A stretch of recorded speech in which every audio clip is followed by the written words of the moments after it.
Hi, good afternoon, everybody. Welcome to the session around DBV, or Deliver a Better Value for Send.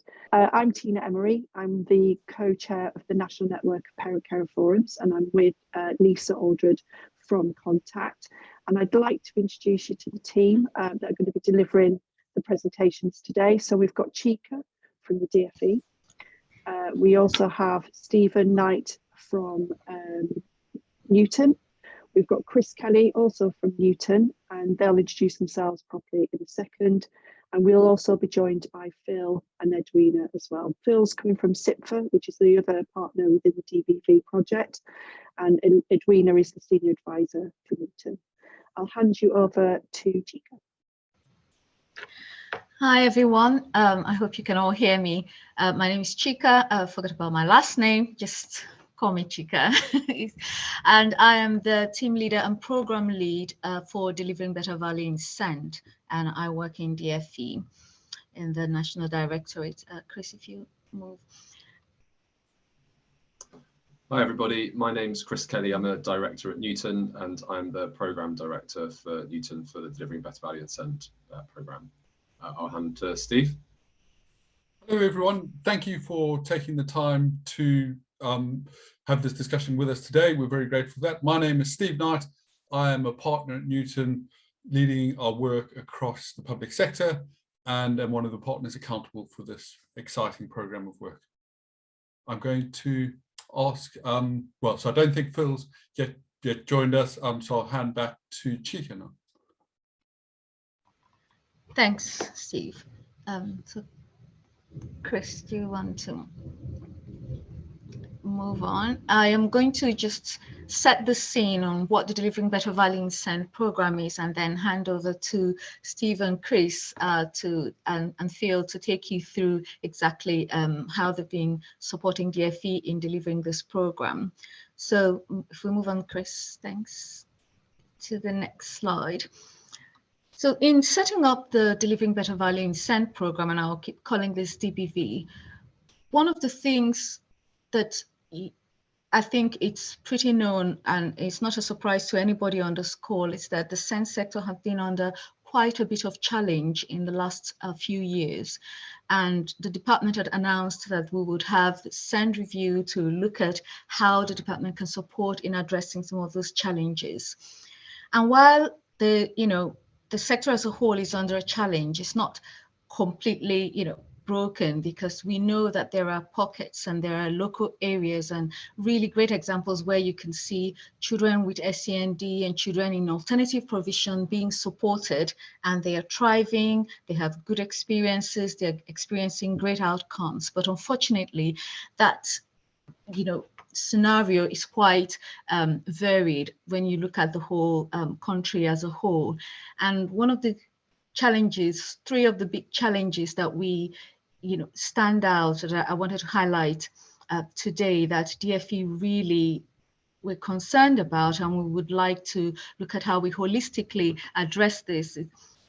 The fact that on average, children with SEND and some of the children in alternative provision tend to get worse outcomes in important areas in their educational attainment, which is concerning and not really acceptable. And this, you will know very well that quite a lot of parents and carers take their local authorities to tribunal each year, and 90% of those cases are won. So the question is, why is it that parents and carers and families of children with SEND do not have a good experience or services in local areas? And why is it that they have to go through the stress and experience, just stress and time and effort they need to put in to take their local authorities to tribunals? And then another one that is quite widely known is the fact that the national deficit is 2.3 billion and a 9 billion annual budget is just not sustainable. And the system is sort of almost collapsing under that pressure. So taken together, these are challenges that we are keen to support the sector in addressing at a national level. If we go to the next slide, and as we all know one of the key ways that the DFE is looking to address these challenges is through national reforms that we're looking to implement to the system to sustainably address these challenges. And we published the green paper, the Send an AP green paper last year, March, I think, and had a 16-week consultation. And I know that many of you responded to that. We had hundreds of responses, and currently the department is considering all the feedback that we've received, and we're looking to publish the improvement plan, which is our response to that consultation this year, actually this quarter. So you should watch this space, and we will publish a comprehensive response.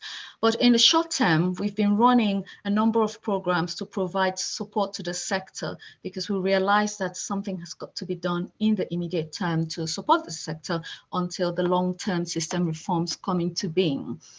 And we've listed some of those support programs, and some of you might be familiar with them. I'm going to highlight the top 3, because the Safety Valve program, the Delivering Better Value in SEND program, and the ESFA support program really geared towards supporting the system in terms of the sustainability of the local authorities and the sustainability of their high needs system. But also we've had long-running universal services that's really gone a long way to help provide SEN training for teachers in mainstream settings. We've had a targeted performance improvement program, which is largely known as targeted support, that's been running for local authorities to help them address issues that have been identified by Ofsted in their inspections.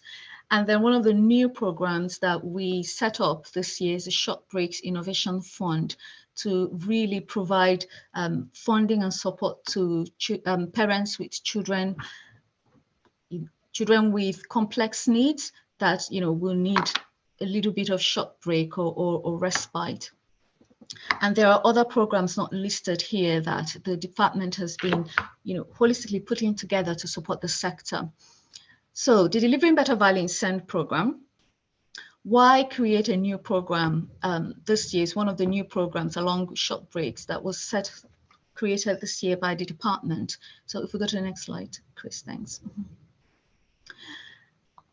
We looked at the programs that were in place currently and considered what the gaps were, how we could provide another support program in the short term that could fill in some of the gaps we felt that were still there in the sector, just to boost up what is currently there. And we conducted an informal sort of feedback consultation with local areas and with some organizations in the sector.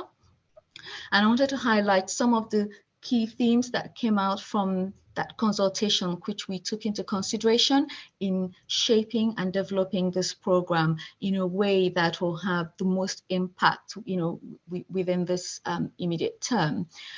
And one of the key things that came out is that there was a keenness within the sector that any additional program is real, genuine support and not just more intervention or monitoring or something that just adds burden to the local areas. The fact that that support should also help with capacity and capability. We've had a lot of feedback that the sector, there is a lot going on in the sector, and there's a lot of burdens on local areas in terms of responding to programs, but also just addressing the challenges that they need to address in the immediate term.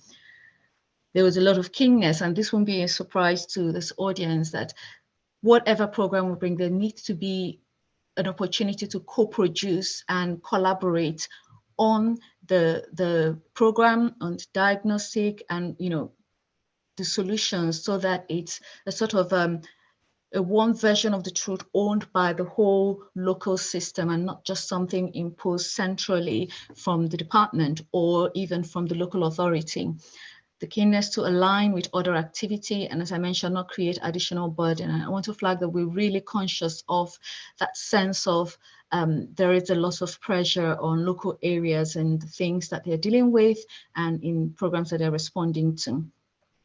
And then we considered programs like the Safety Valve and ESFA programs that have been going on for a bit. And some of the recurring requests we've been having is that local authorities particularly would like a bit more support with their data assurance, so that when they are making decisions, when they're trying to respond to needs, it's based on credible data and it's evidence-led. It's not just scattergun. And they would like a little bit more support with project management to make sure that the way they deploy their services, they could better manage how they analyze it, or take stock of what they're doing and put together a credible implementation plan to improve. So if we move to the next slide, Chris, thanks.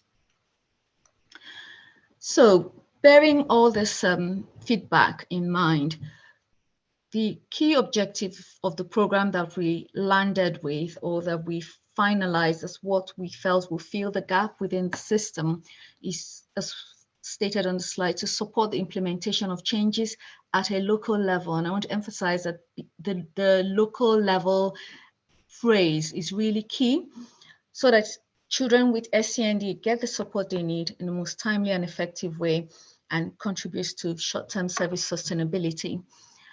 And one of the standouts here is that it's important that this program and the work that we do in it takes the color and the characteristics of each local area. So it's tailored and bespoke to a local area. It can be a standardized process completely. Of course, there'll be a broad framework, but we were very keen in that the program itself is tailored to each local area, and it reflects the issues, the characteristics, and the color of that local area, both in the way they diagnose the issues and in the solutions that are proposed via this program.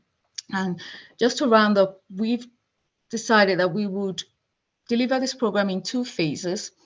And the first part will be the diagnostic support. The second part will be the implementation support.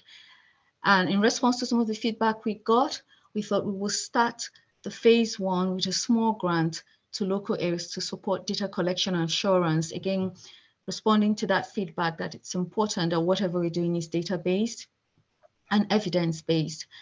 And the core part of this support is tailored and flexible project management, and I would say change management support as well, through a delivery partner, Newton and SIPFA, who would take over in a bit, and send advisors to help with root cause diagnostics, to help with engaging local partners and stakeholders, and ultimately to help the local area come up with a sustainable action plan that they can implement to address the issues that the local area is facing. And then in the phase 2, it will be up to the local area to lead and drive the implementation of that developed action plan, and the department will support them with a small grant towards the implementation of the action plan. And as well, DFE officials and SEND advisors will be available at hand to support the local area as needed. So that's the design and thinking of the program. And I'll hand over to Chris and Steve from Newton and Phil from SIFA to tell us how they've taken this and run with it. Before I do so, I just got a reminder, any immediate questions or comments from audience to the setting of the scene? Yeah, we've just had a query about, because obviously we're using acronyms. One of them was the ESFA, which somebody's put in the chat, but you can correct us if we're wrong. Is it the Educational Skills Funding Association for ESFA? Education and Skills Funding Agency, which is an agency of the Department for Education. Thank you. Fabulous. Thank you. Any other questions or comments? Does anybody else want to come in at this point and ask a question, or do you want to put it in the chat? No. Oh, got a new message. Okay. How much involvement should PCFs have? We only got invited to the intro session and have had no involvement at all since. So I think this is to do with the DBV program. Yeah. So actually, that's a good segue to Steve, because they will get to that when they talk about exactly what that phase 1 diagnostic support involves. Okay. So should I hand over to you, Steve? And then you. Yes, that will be great. Thanks. And if colleagues don't feel we fully answered their question, then we'll make sure we loop back around to it as well. Thank you for that helpful intro, Chika. So the next couple of slides we're going to be Phil and I just talking about a bit of an introduction to who we are as organizations. And we didn't want to spend too much time on that, but felt it might be valuable for everyone on the call just to get a feel of the type of organization and people we are, which will flavor the nature of how the work's being carried out as well. And worth saying, we're very pleased to be working on this nationally important program of work, and also delighted to be doing that alongside CIPFA as well. We believe our values fit well together, but also our skill sets are complementary. Chris, if you wouldn't mind just clicking on one slide, please. So this slide is an introduction to who Newton is as an organization. So we are around about 500 individuals, and approximately 40% of those have chosen to specialize within the public sector. And that is, for us, really predominantly focused around the people services. So things like adult social care, integration with health, children's social care, and quite obviously SEND as well. The middle box on the screen talks to some of the approach with all of our work that we do within the public sector. And the key bit is all of it starts from understanding what we can do to improve outcomes being achieved, in this case, for children and young people and their families. That is then robustly mapped back to understand what does that mean in terms of changed ways of working across the system, and how does that then facilitate the best use of financial resource across the system. The bit around the 100% contingent fee basis is one of our values as an organization. Is we seek to share in the risk of the delivery of any program. So we will fix our fee and then make sure we're sort of measured and held accountable to have we delivered the result that we collectively set out to achieve. The bit at the bottom of the screen talks to some of the experience that we'll hope to bring to the program beyond just the direct delivery of the work. So we've had the opportunity to work for well over a decade now in the public sector across many different areas and different programs of work. So that's alongside network of advisors that we've got, such as Edwina, who is on the call with us today, means that we're seeking to bring that best practice beyond just what we find within each of the local areas as well. I'm now going to hand over to Phil, who will do a quick introduction for CIPFA, and then I'll talk through a bit more where we're up to on the program. Thanks, Steve, and hi, everybody. It's pleased to meet you all, and apologies I was a little bit late in joining the meeting. As Stephen said, I work for CIPFA, which is, let me get this right, the Chartered Institute of Public Finance and Accountancy. So I am a member of the Institute. I am an accountant, and I'll be honest, my background has always been in the public sector, and our body focuses very much on the public sector. And I suppose we spend a lot of time working particularly with local authorities in how they kind of trying to bridge budget gaps and deal with issues like that. And our role on this is very much, as Stephen said, is to dovetail with Newton. Newton have the analytical experience and skills to kind of dig deep and work out what the challenges and what the issues are. Our role is very much around helping with the financial discipline that goes with it. If an authority is able to identify opportunities for how it might reduce costs in an area, it's about making sure that A, those get realised, and then B, that they can get fed back into the system to help more children. It's not about taking money out of the system, it's about getting the maximum return that can be done. And I suppose very briefly, the other role that kind of links with that is that, as Chika mentioned, there is a grant that's going to each local authority. And again, our focus is on making sure that that grant is going to get well spent and gets used in the best possible way. So I think that's probably enough about the accountancy side of it. At this point, I think, Stephen, I'll hand back to you if that's okay. That's great. Thanks, Phil. Thanks for clicking on there, Chris. So what I just wanted to talk to on this slide is some of the key milestones that are happening. As you'll be aware, It's a very large program of work, so involving 55 local areas. And it kicked off in the summer of last year. And the first thing that we did was holding planning conversations with a number of senior leaders. And there were a number of objectives to that, but some of the key ones were quite passionate that there is a lot going on in all of the local areas already. So as a starting point, we wanted to understand what that activity was, what was working well, what some of the potential deficiencies might be, so that this work could be conducted in a way which builds on what is already happening. Part of that included an understanding of how engagement with local stakeholders work, which is everything from parent carer forums to education and health partners as well. And then also we needed to understand the readiness of those system partners to start to undertake that work. The 55 areas have then been split into 3 groupings or tranches as referred to on this slide, where the first 20 of those are due to be completed within the next month and a bit. The next groupings are then starting imminently, and then the remaining 19 will be finished at the back end of this calendar year.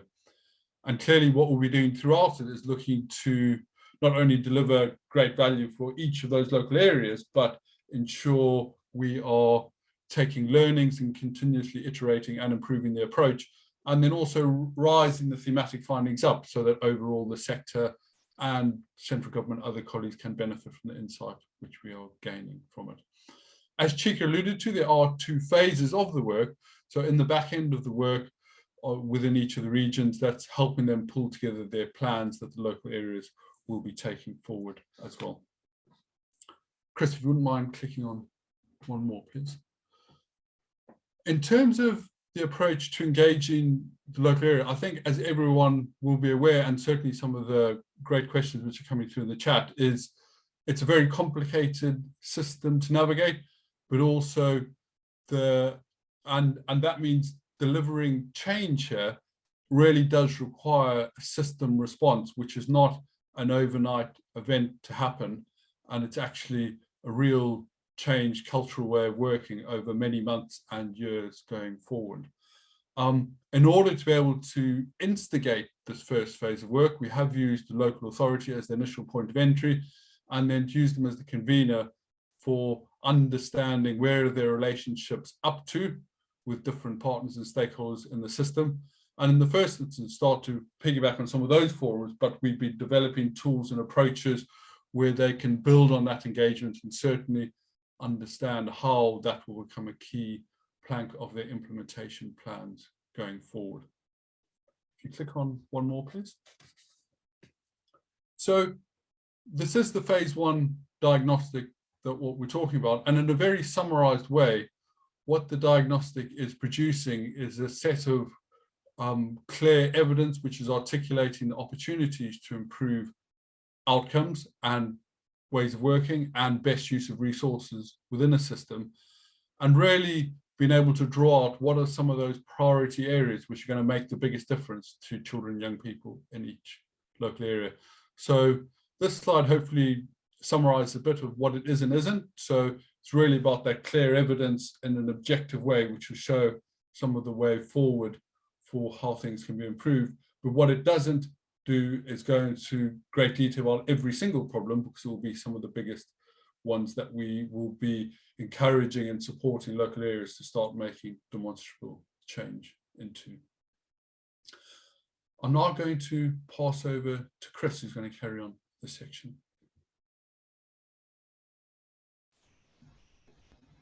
Hi everybody, I hope you can all hear me well. Yes, so as Steve said, I'm just going to take everyone through just a few slides, just talking through, based on the work that we've done to date, what have we found and what have we learned so far, and then we'll have another break for any questions or comments from the audience.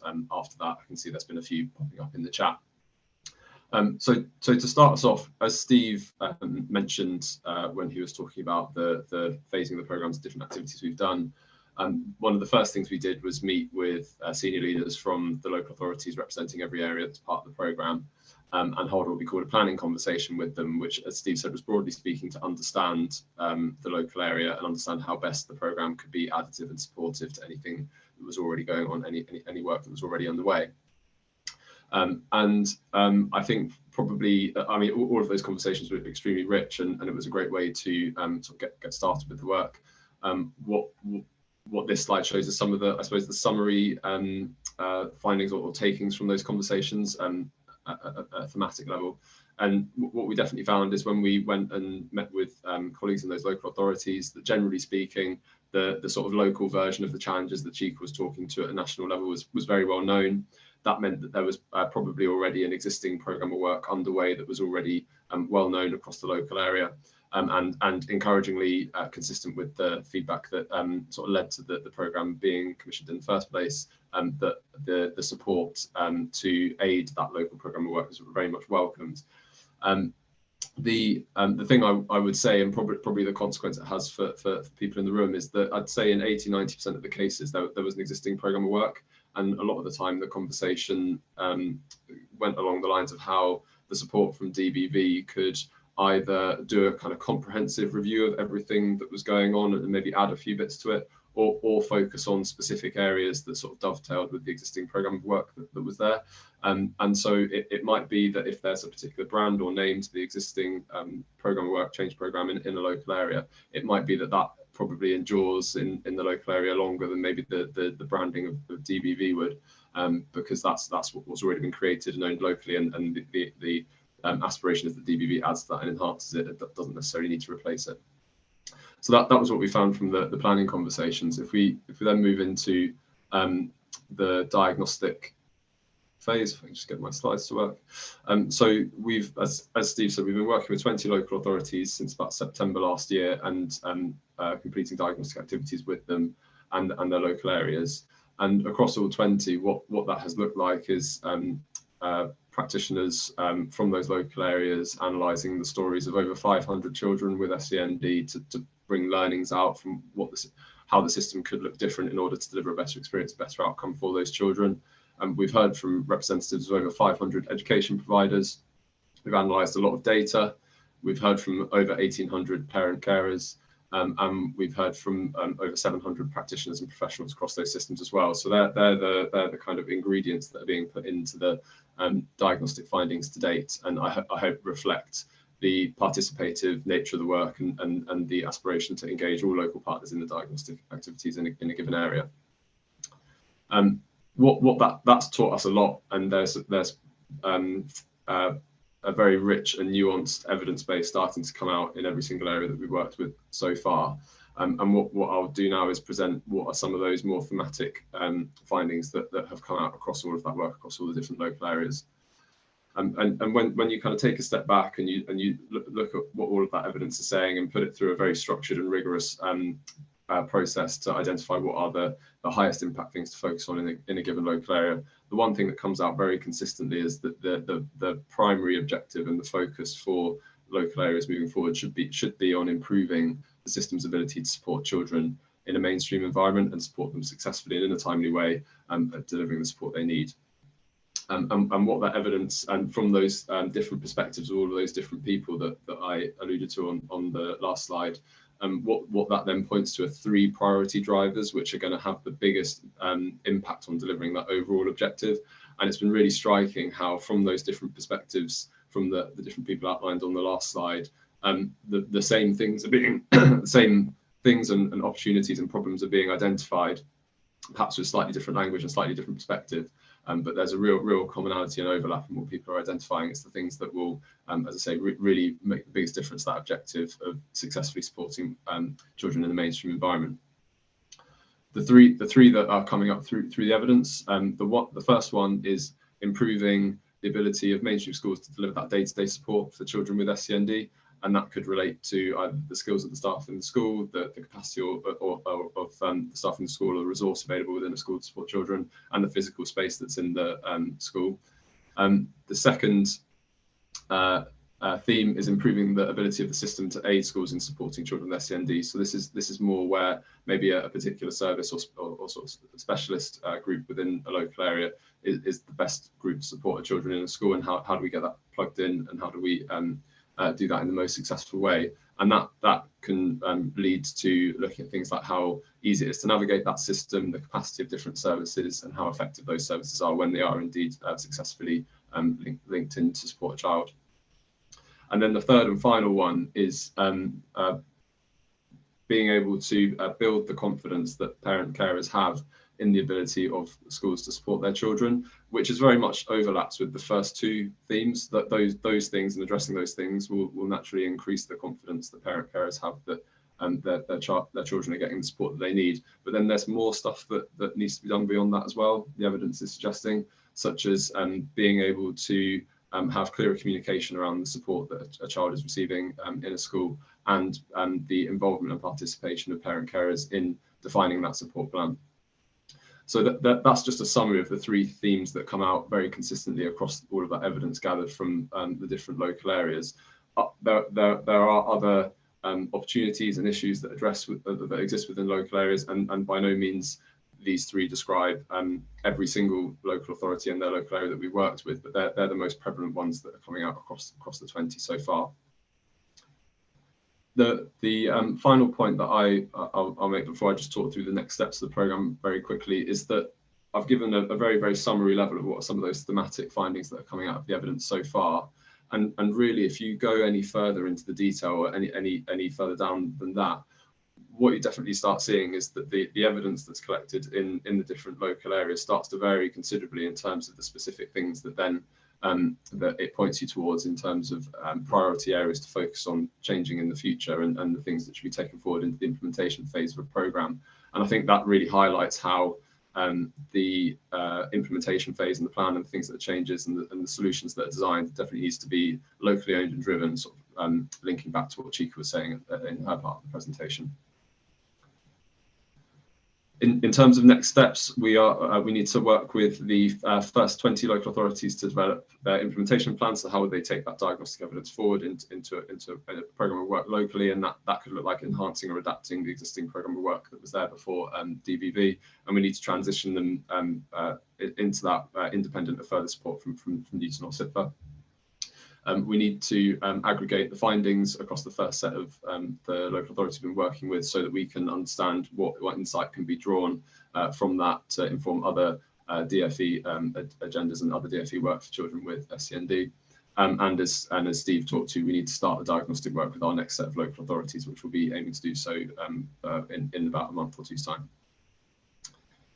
So I think that's all we were going to say in terms of the format of the programme, how it works, and some of the findings today. I think we're going to pause now for any more questions or comments from the audience before I hand to Edwina, who will talk us through the last section of our presentation today.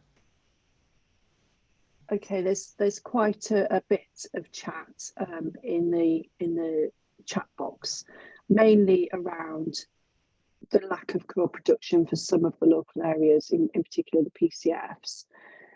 And, you know, the fact that there is a conversation around what does Newton think that co-production is and what it means, but also how do we help the forums that haven't been part of anything to do with the DBVS within their local area, and is there anything they can do if they're in tranche 1 and they're already at the planning stage, or is it too late for that? Because really the conversation should have happened at the beginning. But there's lots of chat within the chat box, Chris, and I don't know whether you want to answer that wholly at the moment. So I think for anyone who hasn't had a chance to contribute to the DBV programme in their area to date, definitely reach out to your contact colleagues in the local authority and ask to do so, ask where the programme's up to, and ask how it can feed in. As I say, as Steve outlined, when we approach local authority, very much proactively ask and understand who are the right people to put into the activities that we complete as part of the diagnostic work, and so we work with them. So I think if you approach it from that direction, hopefully that means that the right conversations will be had. I mean, I think in terms of what does Newton see as co-production, It's very much making sure that all parties, all partners within the system, of course, parent carers being an important one when it comes to children with SEND, that they are brought in as early on in the process of figuring out what needs to change, but also designing the solutions and doing that in a way where everyone's perspectives and contributions and experiences are equally valued in that process. I don't know, Steve, I don't know if you'd like to add on to anything that I just said there. Yeah, sorry, I'm not showing on camera at the moment. I think we do have, and reference, it feels like some colleagues on the chat have had the chance to be involved in some of the participatory activity like the surveys as well, and clearly there's some mixed feedback as to how individuals have felt about that. So, and I suppose, as you said at the start, we're very keen that this initial process, we continue to improve on that, and we will take that feedback on board. There are, and we very much see that in terms of how we want to continue to involve parents and carers through that is a continual live conversation. So there are a number of tools that we have developed for local areas that we are expecting them to deploy. And as part of getting to the end of each of their diagnostics, we are assessing as to how well that has been picked up. And a key part of that is engagement of different stakeholder groups, including parent carer forums as well. And where we don't feel that happens, we are pushing areas to do more around that. So I will ask that, yes, I mean, obviously that we are keen that people take the opportunity to continue to reach out to the local areas on that. Thank you. So one of the other questions as well is that the North, well, it's actually Yorkshire and Humber region, have been asked what's the relationship between DBVS and safety valve, which is often a common question I get asked because they think it's one of the same. But could you explain they are different and why they're different? Yeah, I'm happy to start with that. Chica might want to come in as well. So I suppose the first thing to say is there are different local areas which are being worked with. So the safety valve program is the approximately 20 most challenged local authority areas. The DBV were then selected from the financial returns the year closing before last in terms of those 55 next most challenged within that. But as Chica said, one of the key differences was it was an optional support offer, whereas the safety valve was more of an intervention program. Behind the scenes, DFE and others, including ourselves, obviously working to bring together learnings from each of those programs, but they are discrete programs of work. Okay, so I'm going back to the chat. Thank you for that. So Ruth from Somerset has said case studies are being reviewed, so looking solely into the info provided by the service without talking to families, so you really have no idea what the experience is actually like.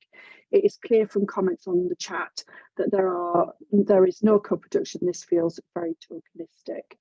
Again, this is a local area that's currently going through it, and they're at their final stages. So what can we expect for those areas that are moving into this, and can we make sure that co-production is happening with forms from the earliest point? I think one of the things I would add, so without repeating what Chris and I had said earlier, certainly in terms of how much of the work has been done in terms of the overall end-to-end journey. So the majority of areas are going to be embarking upon a 2-year at least journey around making some of the changes to improve the outcomes, and only a small percentage of that work has been done. And I think what is very clear in all of the areas is the bulk of the work in the next phase of the work is going to be around how does the system collectively work together to make these changes happen.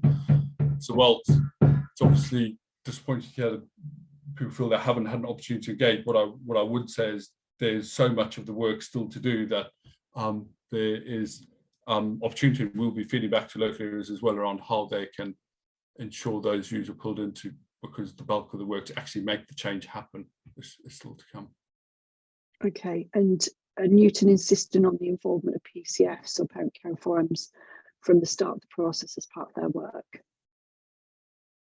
So we are insisting that there is engagement with various stakeholder groups as represented.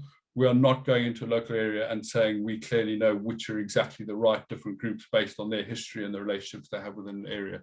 So we are insisting engagement happens, but I can't say clearly that in every case it's going to be that PCF. Lisa, did you want to come in and ask some questions from the chat?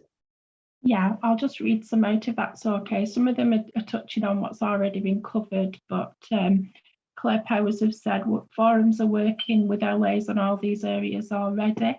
You needed to talk to us to see what our views were as to what could be done. We now feel excluded. And there's some further comments about how speaking to parent care forums would have brought in 100,000 opinions or more views in the area from the forums. There is a couple of questions about the process. Let me just find it. Were the tranches decided in ascending order of problems? That's from Ramita Hunt.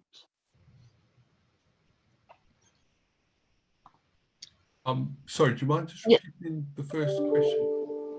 The question is, were the tranches decided in ascending order of problems? So yes, sorry, I got that question. And then the question before that, which was around the engagement. I think that was more of feedback from quite a few of the comments, which were potentially you could have had lived experience over 100,000 parents if forums were involved at a local level at the beginning. Yeah. So taking that question, so one thing we have done as we've gone through the work is certainly gather all the sort of the feedback and from the engagement authorities have done to date. I think the other part of that question was also alluding to the fact that I think many people on this call feel that the findings are familiar to them. Having chatted that through with a number of the parent carers in the work so far, and also some of the local area stakeholders, I would agree that there has been alignment on a number of what these issues are and opportunities to improve. The bit I will say is areas have found it helpful in terms of the granularity of evidence and understanding as to the quantum of the opportunity which can be improved and what difference that would make to outcomes. But I think importantly, building on that as well, is the evidence which is then useful for policymakers, both at a local and a national level, in terms of what some of these priorities are to inform the shape of the SEND system, which is clearly crucial in the period going forward as well. There is another comment in the chat. It's not necessarily a question as such. Is there any local areas where the co-production side of things is working? Funnily enough, I had a conversation with a forum in Solihull, and they were saying actually that they've not had any issues with this at all. They've been brought in at the very beginning and have co-produced this. So if we're looking towards an area that's done it correctly from what the PCF have said, then actually then Solihull is an area that it's worked well. We also have a question from Liz Cook. How can we find out what local area is in what tranche? So probably if it hasn't been shared already, so there is a website for the DBV program which is up, which will have that information on as well. And in addition to that, in the description for this session, that there was a link to an article on the NNPCF website that also outlined which local areas are in each tranche. And everybody will be getting the slides when this is finished anyway, so they'll be able to find that link if they can't find it on our news. There's also, is that where the data from each area will be available as well? We've got a question from Stephanie. Is the data from each area available to the PCF? Chris, do you want to come in? So we aren't planning on putting the diagnostic findings from every local area on the website. That should be shared through the sort of established local forums, I say many of which I imagine will already be associated with the existing programme of work that was in the local area. Great, thank you. We do have a hands up actually from Stephanie. Yeah, sorry, interrupting while you're in the throes of it. The data that I'm asking about is the information and the evidence that you said had been gathered from the each local area. So the parent carers that you spoke to, settings. Where can we actually find that? Is that held by our local authority? Should we go to them to find out what it is? Because I'm just wondering who, how, what, where, when it came from, who chose the source of that data. Because when you have a parent carer forum with a significantly large database, then surely it makes sense to go to them. Whereas we haven't been involved in any of this and haven't seen any of that data either. So yeah, yes, it would be the place to definitely find it would be talking to people in your local authority, as I say, because as Steve outlined, they're the ones who kind of worked with to convene the right people in every local area to complete the diagnostic work. And typically, I mean, there'll be all the raw data, but there would also be a kind of write-up of it that will show, that will put together all of the different activities that have been completed and the particular sort of conclusions you might draw from that in the local area as well. So yeah, you should be able to get access to that as well. Thank you. We've also got Ruth with her hand up, Ruth Hobbs. So I have some real significant concerns that a lot of forums in the chat are saying that co-production has not happened. They haven't been involved even in a participation level, let alone as in a co-production level. My concern is the risk to this programme, because as parent carer forums, we all have to juggle what pieces of work we feel are important. And if we feel we're not going to be involved from the start, or that our contribution isn't valid, then we aren't going to buy into this programme, is the short version, because we're going to go to an area of work that we do feel that we're being included in. Now, from my experience of being involved in this at the moment, I'm not finding that the blocker is my local authority. I'm finding that the blocker is Newton.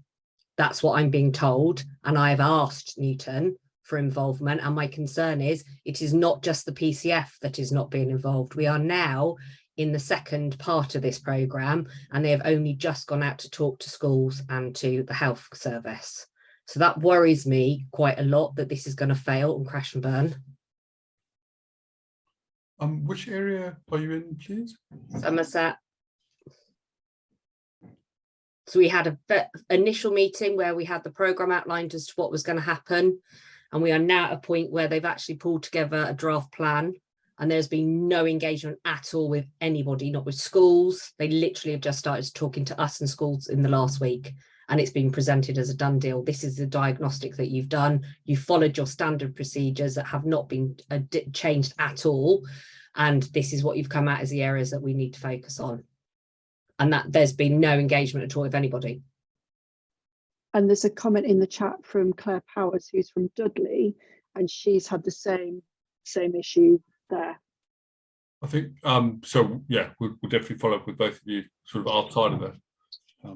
I mean, we was an organisation. Claire suggested that as the NMPCF, can we collect PCF views from those that are currently at this point to see if anybody's had the same issues as Ruth and Claire and Dudley have had, and we're more than happy to do that. We can even collect where Solihull's seems to be better as well, so we can do both sides of the coin, and we're more than happy to do that. We can very easily do that if people are up for that.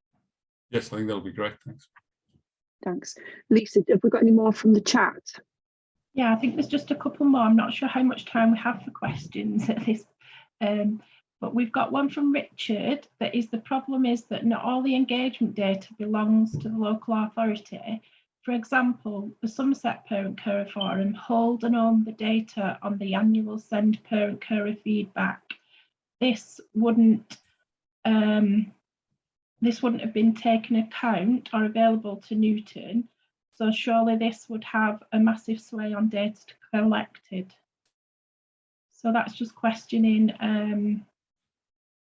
the data that's been collected and some of it not being available to Newton. So will that sway the results? I can't comment on, sorry, whilst we can follow up that query, I won't know the detail of that particular area and what data was there. Okay. There was another one further down, 1 second. It's hard to scroll and catch the right point on the chat. I think there's certainly a continuing theme about the involvement of parent care forums, which hopefully will be picked up by the NMPCF. There was one question about how were the tranches decided. So in terms of the way the tranches have been decided, so it was on, from that financial year ending before last, effectively a ranking of the amount of financial challenge they're under. That being said, that didn't sway the approach in terms of it's an outcomes-led piece of work, but I suppose that was used to prioritise the urgency in a way. Great, thank you very much. I think if anybody thinks the question's been missed off, they can just add it back into the chat and we'll pick it up in the next questions section, if that's okay. Yeah, I was just about to say that, Lisa. I think if we move on and then we'll ask more questions further into the presentation. Thanks. Yeah, so this in a sense, that last question and answer session led us to the discussion that I was hoping to have now. And just by way of introduction, I'm a senior advisor for Newton, but not a Newton full-time employee. And my background is I've been a director of children's services in 4 areas, retiring, semi-retiring last October. So I have a good experience of LAs and forums in 4 regions of the country. Some of the comments in the chat and the variability is not surprising. My experience from the years that I worked in LAs is local authorities don't all do things consistently, but I am grateful to Tina and her colleagues for the input they've had on our steering group so far, and actually for convening this session. But so in a way, the idea for this session was to turn some of your concerns round on their head and almost devise or design something that would work for you. I accept all the issues about, you know, so in some areas it's been late and some of it's been disappointing. But the idea of this session was to have a bit of a discussion either in person or on the chat about what might work. And then I've been able to help Newton as we go on. These are very early stages in the discussions, and as Stephen said, this is a 2-year programme, so it's very important at the moment that we do hear from you as a group about what would be helpful. And in particular, I'd be interested in the second finding, I think it might have been third on Chris's slide, about parental confidence in the mainstream, and that finding, because obviously your views on that are very significant today. So my task is to throw it open and react to comments in the chat or to questions and comments. We can actually take the screen down, that was it. What advice would you give to the DV programme? What can we do? And we've had comments on the co-production, but we'll just take general comments now.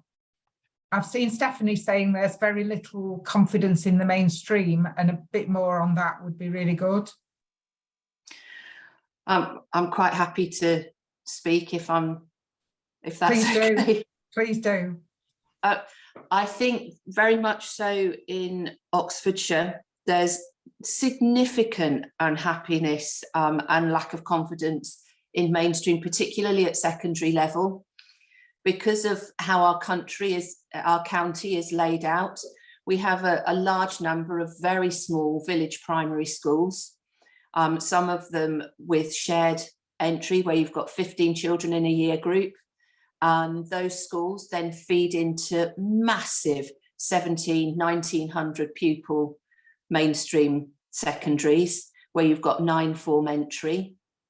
We've got a disproportionately high number of neurodiverse children and young people in our schools who struggle significantly with those large secondary school settings. There's the issues with academies, which has been raised in the chat, which the local authority very often cite as being, you know, we have very little control over them. There's massive financial constraints on the schools. We find families saying even if their child's got an EHCP, it's a piece of paper that sits in a cupboard. We've got SEND teams that are massively overstretched, and communication is poor.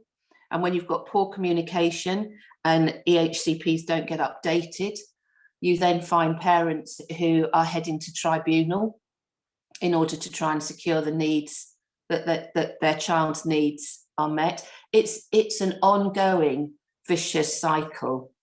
And we're seeing more and more parents now requesting EOTAS as a way of supporting their child and ensuring that they receive an education, not to mention the number of children in Oxfordshire who aren't receiving an education, who are out of school, who are maybe on roll for a very short number of hours, where they go in, they register, and by 11 o'clock they're picked up and taken home.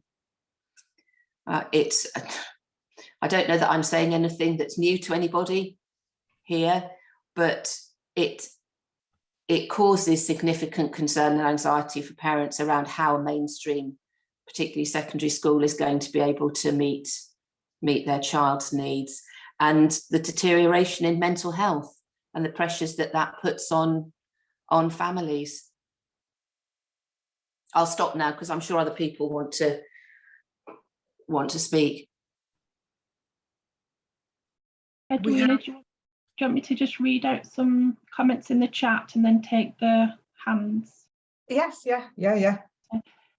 We've got a comment from Rosemary: the budgetary constraints on schools impact on SEND provision in mainstream schools. From Claire, we've got mainstream secondaries, as they are not suitable for a larger chunk of SEND children than mainstream primaries. There's little or no adapted smaller mainstream environments at secondary level. Yeah.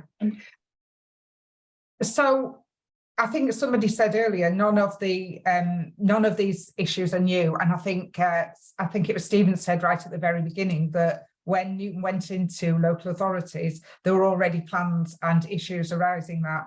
I think Chika said at the beginning that the green paper and the issues with SEND will come in addition to this programme and their response to that.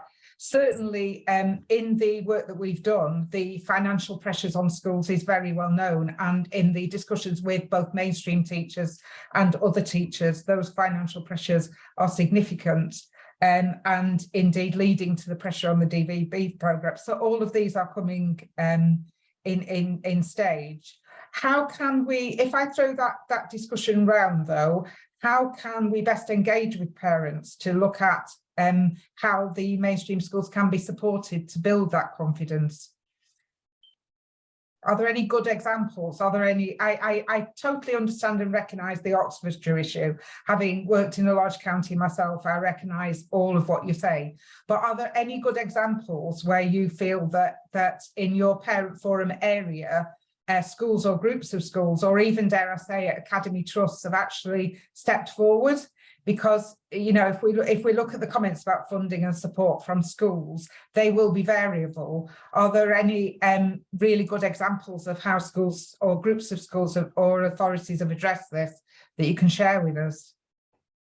We're just allowing the chat to people in the chat to pose their answers. Yes, I can't see that. I'm just conscious of we've now got 3 hands up, Edwina. Yeah. So should we go to the hands up first? Yes, let's go to the hands. Yeah. So Lisa, who was first with the hands? Do you know? It was Ruth or Richard, but I'm not sure if James was in response to the question. Okay, good point.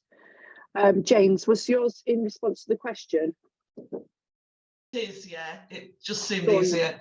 So in our local area, in Rotherham, we have a charter that around the 4 cornerstones that we've taken to other areas as well. It's in terms of schools, they have their accountability is about that environment, about that inclusion, and we work across the area. So that's embedded in all the whether academies or not, it's embedded in all our service specs as well. and it's a partnership, so it's about an equal partnership with families, with SEND, with services, with schools, and there's an evidence and resources available. So I could put the link in the chat if you want to, anybody wants to go to that, because there's free resources to download to do a cornerstone self-evaluation, but it certainly is making a big difference in our local area. But this problem, as you say, in terms of schools and capacity and the financial pressures and everything else, we're actually looking at this as it's become a real big safety net in terms of we can keep that communication going, we value and include families right across the way, and we make sure that in terms of that provision, it's not perfect. It's there's certainly lots of things we're going through with a gap, but this is a initiative that has been created 12 years ago between the Parent Forum and practitioners. So it's families are co-producing, co-delivering, co-partnering on this the whole time.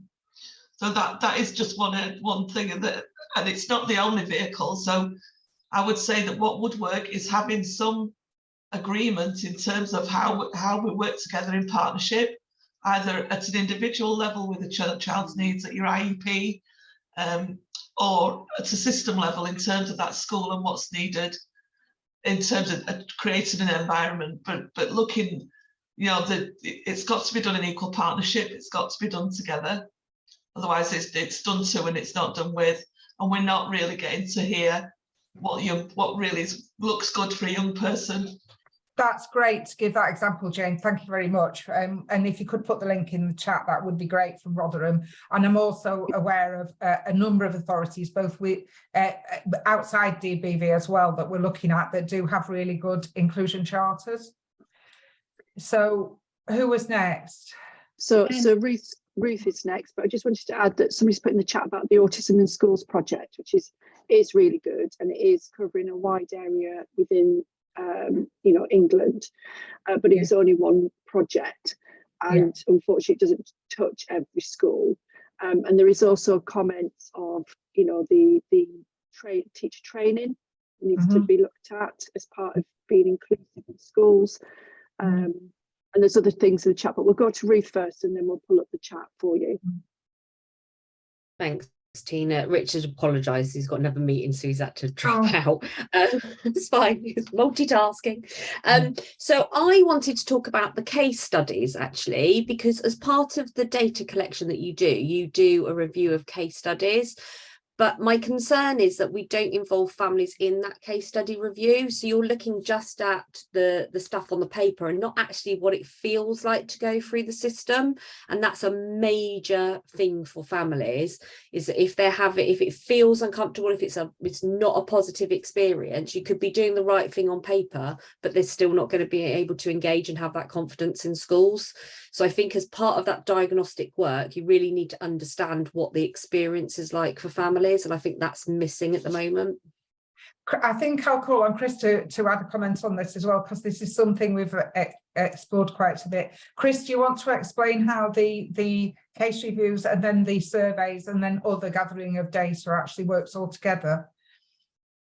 But yeah, happy to, Edwina. So part of the approach that's taken in the diagnostic work is to deploy multiple different evidence gathering techniques and ways of engaging with partners around the system to understand different perspectives, and ultimately the priorities that come from that are where those different evidence gathering techniques triangulate and point to the same sort of thing.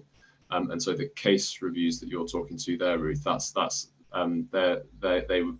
of set up specifically to get the views of the practitioners and professionals in the system. And we will do things like focus groups and surveys and other means of engaging with parent carers and children to get their perspective as well. Have found that doing those two things independently can be quite helpful in some areas. Not Somerset by the sounds of things. In some areas, I know parent carers have been invited into the case reviews as well. That was what was agreed, and that sort of bespoke and tailoring process with the local area. And that has yielded good results in those instances. So something that we can do moving forward. But that's sort of why they were perhaps set up in the way that they were in Somerset. I hope that answers your question. Yeah, that does answer my question. I just think from experience, we've done significant pieces of work where we've been able to triangulate all views on a case, and that's identified things that we wouldn't have identified if we didn't have all of those views together.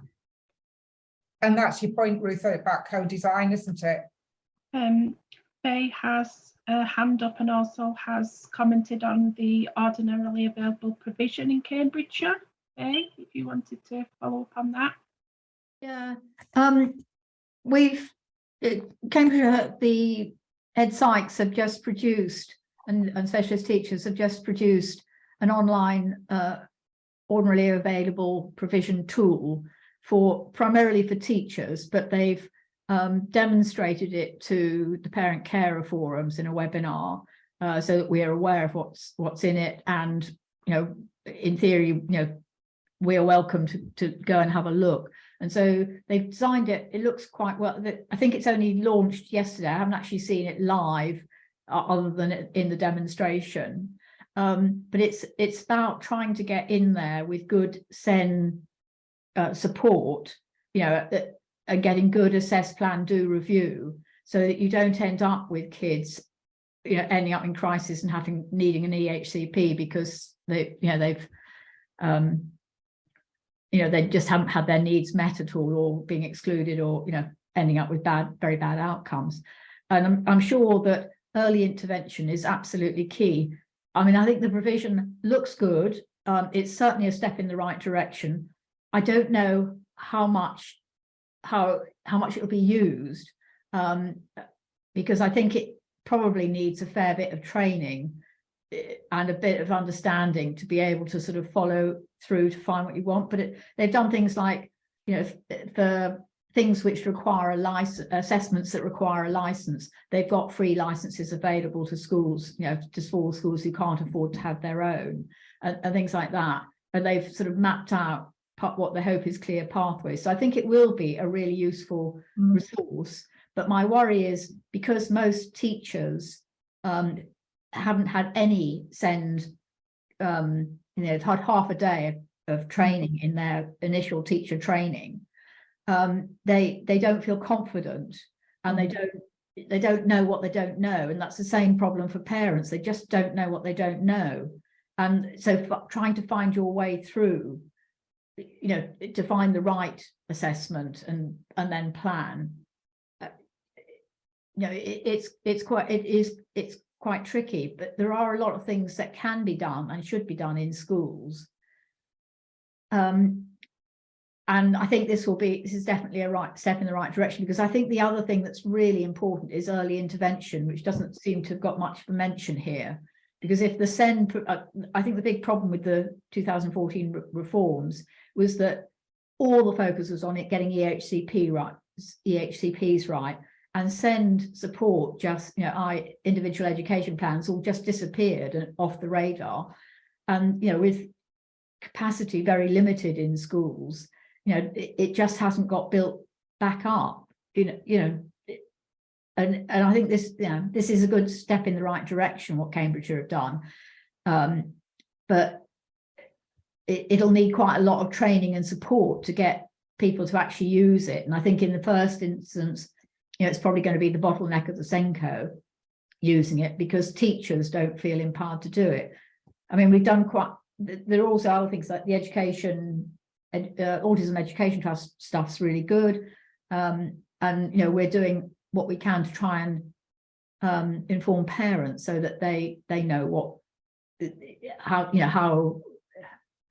they have some understanding and can engage with schools. But very often the problem is getting that engagement with schools, because the schools don't feel confident either. And certainly, Faye, training has come out in a lot of the early work that Newton's done so far, been mentioned many times in that capacity. Can I just ask a question, and then we'll go back to the chat, Tina? Can I ask a question about the impact of the new Ofsted focus on special needs in schools? Is it the experience of parents that has helped, or not? There's something actually in the chat to do with school inspections. Let me just find it, unless Lisa can find it quicker than me.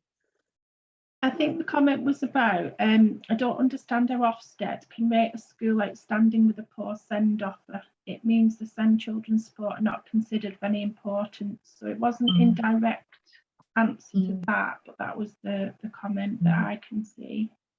Yeah, that's the one I've just found. Yeah.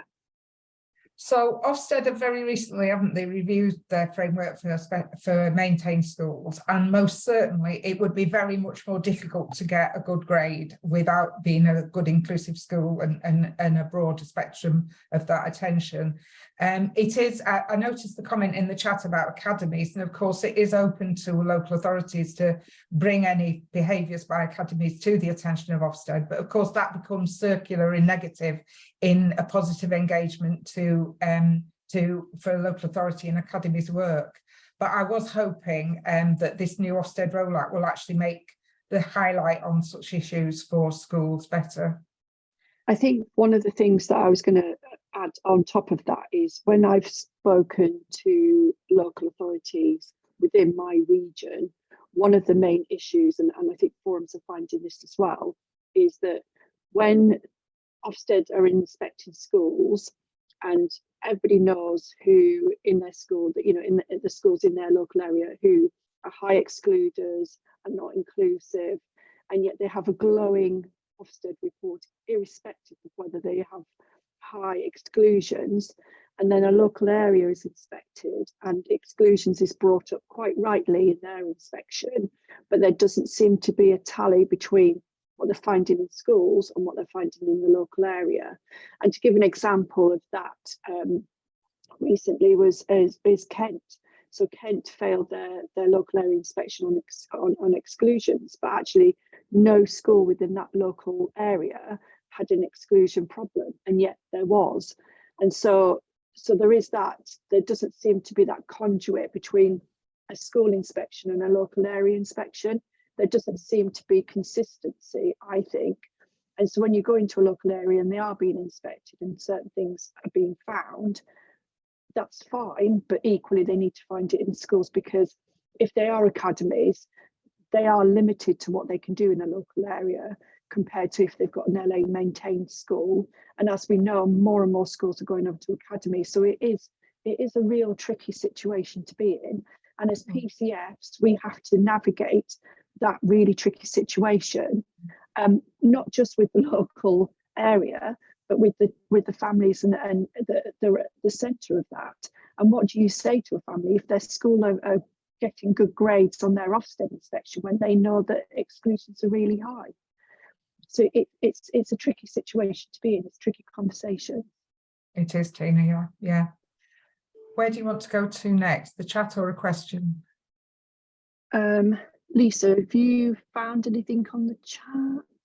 I was just wondering whether Faye and Ruth's hands were new hands or old hands. Yeah, I just wanted to come in on this point actually.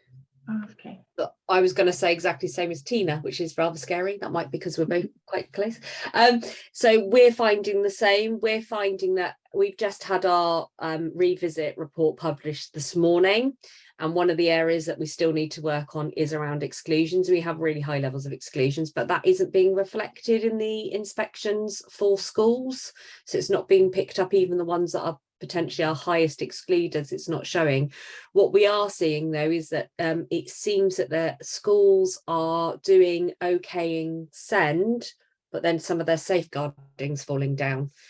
And there is a problem, like Tina said, within our area, that the schools that are coming back of having issues in their inspections, school inspections around SEND, are academies, and then parents are getting really cross with the local authority, and obviously there's very limited things that the local authority can do. So I think for this project that we're looking at now, we actually need to make sure that we're involving, and I know they're not called regional schools commissioners, whatever their new title is, I keep forgetting those people, isn't it? Yeah, the regional directors, Ruth. That's the one. Well done. They have changed they haven't changed the people, but they've changed their name. And I have to say, it's a positive move that they have expanded their role to include what they call the vulnerable children units of those regions. And they are very engaged in this programme at both regional level and national level. We know who they are and we're working close with them. I mean, I was in a public session, which is why I can feel free to quote it, where Amanda Spielman was talking to local authority directors of children's services and others, and she was challenged about this very point that is being made about the fact that academies don't seem to be being challenged at the school level on Ofsted. And she made the very good point that for most schools it's a 2-day inspection, and unless prior to that the local authorities and others tell them if they feel a school isn't inclusive, it's very hard to find that provable in 2 days. Obviously, a colleague from the Directors Association came straight back and said, that's very difficult. You're trying to build relationship with academies and that can be hard. And then the last thing you want to do, as they've got a very important inspection, is to sort of tell Ofsted where to look. And I'm sure that debate will run and run. It's an important debate. But it does point back to the partnerships, doesn't it? And the proposals in the Green Paper about strengthening partnerships and co-production locally and bringing academies into that space. The issue for me is that the role of local advisory boards in academies are not necessarily as strong as governing bodies yet. And I wondered if you'd got any thought on that. Any thoughts on that question from Edwina? I mean, in the chat, we've also got early intervention to prevent escalation of issues is key, and that can run across the whole piece, can't it? Whether it's school or whether it's social care or whatever. Can I just say, Tina, on that, hearteningly, from the detail that I've seen from the first bits of work, both early intervention, i.e. the earliest stage, and also help earlier in the child's life, which are two and the same thing but different, that's coming across really, really strongly, and engagement with parents at that very early stage is coming across very, very strongly. And that's the findings from the diagnostics you're talking about. Right, okay, cool. And what people want to do, you know, if they are starting to think about their plans and starting to engage about their plans, certainly, you know, that's an area of ambition. Yeah, and I think most PCFs on the call wouldn't disagree with that. I think the ones that are currently involved in this programme have been brought in too late. So, you know, there is a bit of irony about early intervention, PCFs not being brought in at the earliest point. But they wouldn't disagree with that. I'm sure most forums strive for early intervention and help at the earliest point. So and this is an early part. I mean, this is part of our opportunity to learn, isn't it, and do better in the next wave. Absolutely. And absolutely, which is why we're having these discussions. Yes, and I'm really grateful for you all to be on the call, actually, because this is what we're here to do, is to have these discussions ready for the next cohort of to make sure it's right for everybody else. Okay, so in the chat, Lisa, did you want to bring any more in from the chat? There was better training programme to schools is important, but also to match that to parents, as they are the professionals of the children. But there also needs to be embedded a practice of reflective conversations as well. Yeah, and Elaine's put in as well from Warwickshire, maybe PCF should be told when Ofsted are inspecting a school in their area, so we can provide the feedback we've heard, which is a very good point, actually. That is a very good point. Yeah. And Ruth just agreed with what we've just said about working together from the earliest point. Absolutely, we just need to learn and move forward together.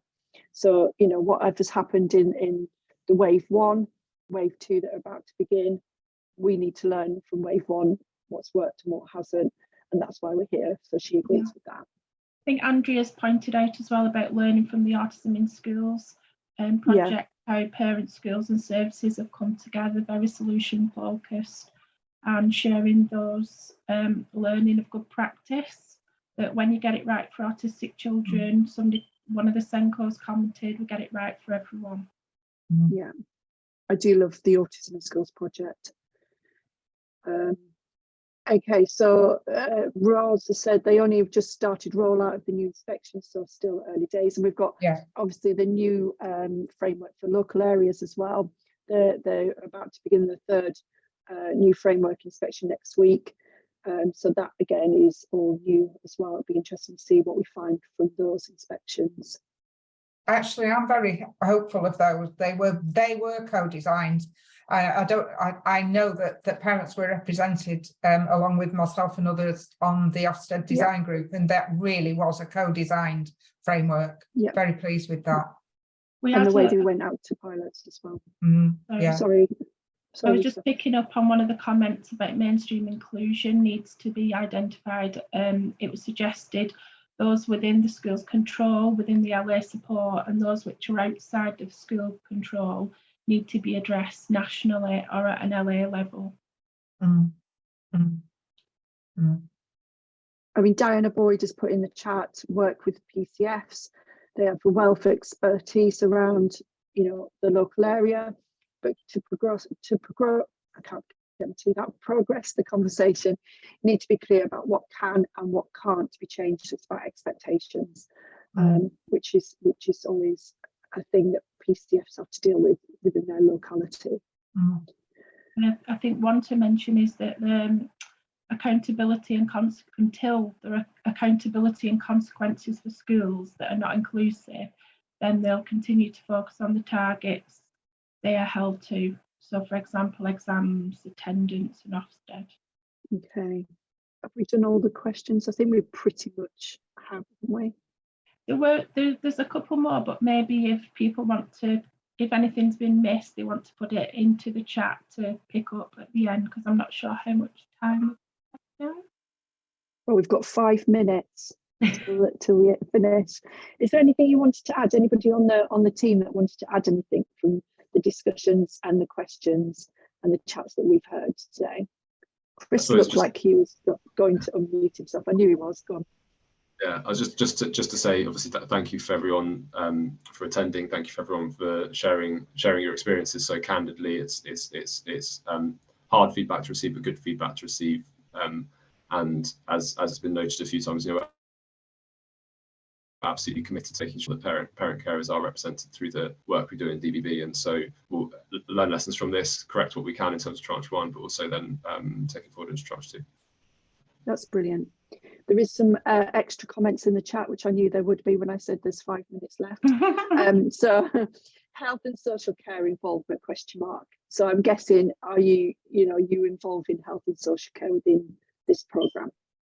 I can answer that one. So yes, so obviously social care, it's sort of through the local authority, so obviously that's part of the services they provide. And in terms of healthcare services, again, it varies by the local area, but quite commonly it's the designated clinical officer, DCO, from the ICBs, integrated care boards, you know, the local health partners, that is usually the sort of conduit into healthcare professionals in the local area. But that's probably the most prevalent example, but not the exclusive way that they're involved. Thank you. Lisa, we've got some more questions, haven't we? I've just seen that flash up. Do you want me to go on? Yeah. Can there be something done with the way budgets are provided to schools so that it's clearer what is the national SEND budget is? As many SENCOs tell parents they don't have any money.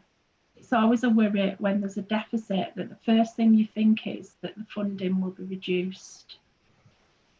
I think that's a DFE question, and Chika's here and will note that. I think I would agree with that. The last thing that parents, particularly parents looking for a school for their child, want to hear is about budget, which is why I was asking about the local area boards for academies as well as governing bodies, because they will be very cited on how the money is spent. Yes, thanks, Adina. I will have to take that back to the right team, but I do agree with that, and we've been having internal conversations about that. But I'll make sure I'll pass that on to the right teams. And while I'm still talking, just to echo what Chris has said, really appreciate the feedback, and also to say that part of and that's not to explain away you know, you're not being as involved as you should have been. It's that we there was quite a challenging timeline for tranche 1, and that's partly the way, when we started the program as DFE and just some of our internal processes to get clearances and stuff. So the tranche 1 local authorities had a very, very challenging timeline. And it was very challenging to get, time in people's diary, to convene, focus groups and send out surveys. So I'll also sort of put up my hand and said, really appreciate the feedback and mea culpa. We would make sure we put that through in tranche 2. And just to flag that for tranche 2, we've taken a lot of learnings we've had from the challenging process that tranche 1 local authorities have had to go through, and we've built in a lot more time. So it will not be as challenging. There is a lot more time for them to do what they need to do, find time in people's diary and socialize the program with their wider system stakeholders.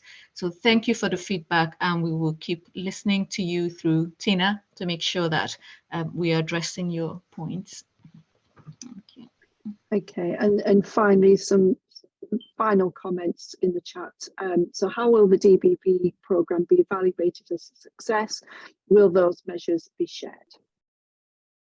We're not there yet, are we? But yeah, no, but we will be procuring an external evaluation supply to do that, and we will keep you, Tina, you will know, so you can feed back to the steering group. Okay. So. I think a suggestion is schools should also do equality impact assessments if they are making cuts to provision.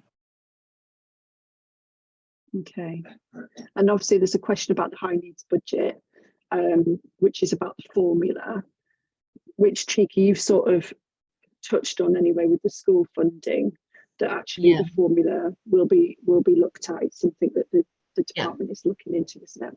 Yeah.